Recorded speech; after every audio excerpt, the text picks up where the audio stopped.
Hey everybody, this is Big Hair Gamer. Today we're going to be going over the engineer profession for Last War during Season 1. So I wanted to make this video to kind of share some of my thoughts on how I build the skill tree, the recommendations that I make to my alliance, and all that sorts of stuff. And I just wanted to share it out in the greater world because there's a couple videos on some things, but I just want to kind of go over what I prioritize and just share my thoughts. So to start off, I just want to talk about like this right hand panel here. You'll see some of these skills look a little bit different. The right hand side here are the season specific skills. So I'm currently in season 1. Um, from my understanding, that there are different skills that you get for season 2, but once season 1 ends, you do get all of these skill points back. So you can redistribute them however you want later on. I might do another video to talk about how that skill distribution might look in the mid-season. If you're interested in that, feel free to drop a comment. But otherwise, let's jump right in. So the first skill that I'm going to recommend taking is going to be this outstanding contribution. What it basically does is it just doubles the number of alliance contribution points that you earn. It doesn't alter the score, but you just get more points per contribution. So that's good right off the bat. And then what we're going to do is we're actually going to bum rush the building inspiration skill. Now, this doesn't unlock until level 5, so you do have to put a little bit more effort into it. And we'll talk about what our path to get there. So what I recommend is taking 1 point in combat experience. You need to take 1 point in it because it grants you access to the next skill in the path. Early on, I think maybe the combat experience skill is worth it to go for 3 points in it off the bat. The level EXP that you need to grow early on is a lot smaller. Later on, it's not as useful per kill because you just need so much more EXP. But early on, definitely feel free to max out combat experience and dump 3 points into that. And then lastly, we'll dump 1 point into rapid production. Which is going to give us the ability to get some number of hours of production from our in-base food, iron, and coin. So as you can see here at max level, that does give you 24 full hours, which basically doubles your food production. Now, it's my understanding that rapid production does in fact synergize with the capital buff. I think that's the Secretary of Interior, if I'm not mistaken. I believe it does synergize with that, meaning that if you take Secretary of Interior and you harvest all of your resources that you develop in base and then pop rapid production, that you'll get 48 hours of material production instead of just 24. I believe that that's the case. If you have experienced differently or if you've tested it and you can verify, feel free to drop a comment. Let me know.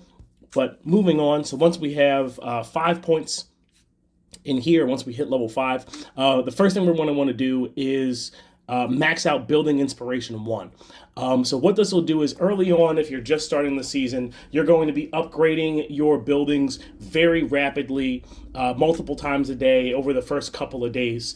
So this skill will help you get the most amount of experience points for every building upgrade that you're going to do.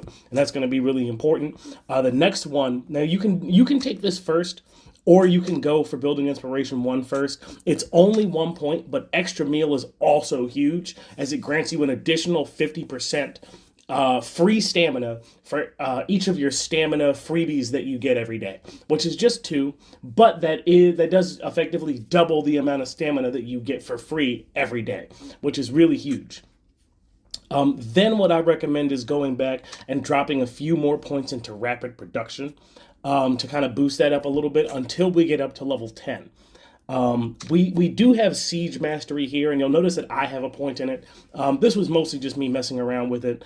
What it does is at max level, it'll give you unit durability damage up. It will increase by 500.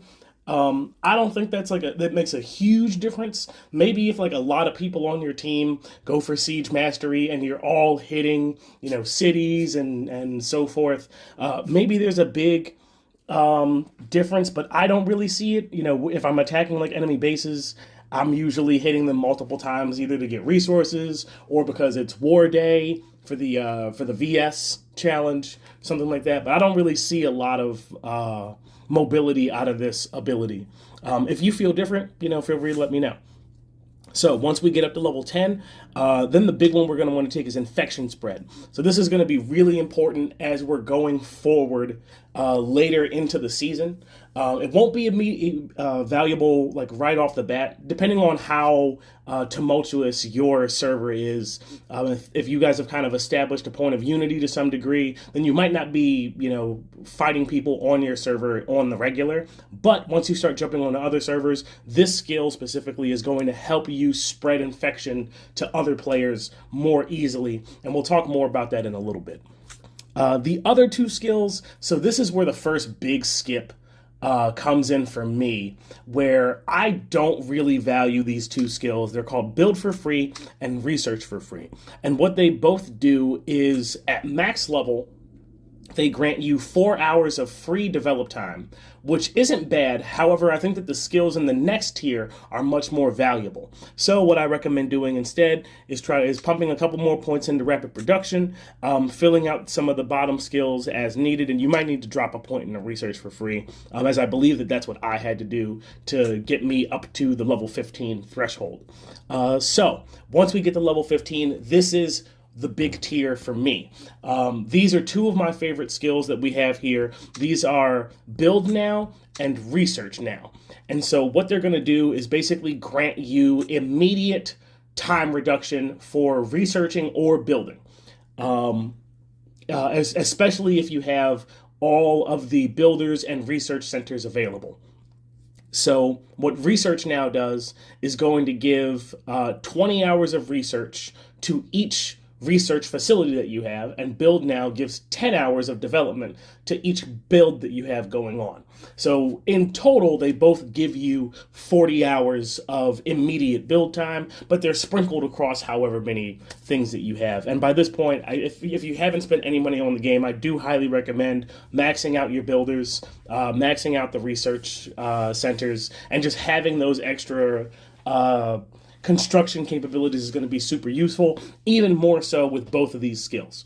So what I recommend is we definitely want to hit both of those. I think I actually forewent Healing Expert at this time, and then I came back and got it later just because I really, really wanted to max out Research Now and Build Now. And naturally, because there are only 5 points, I just say pick whichever one is more valuable to you immediately, or you might sprinkle your points between them. How you do it is really up to you, but definitely you want to take both of these skills, and I think that the investment into Build Now and Research Now is definitely better in the long run than Build for Free and Research for Free.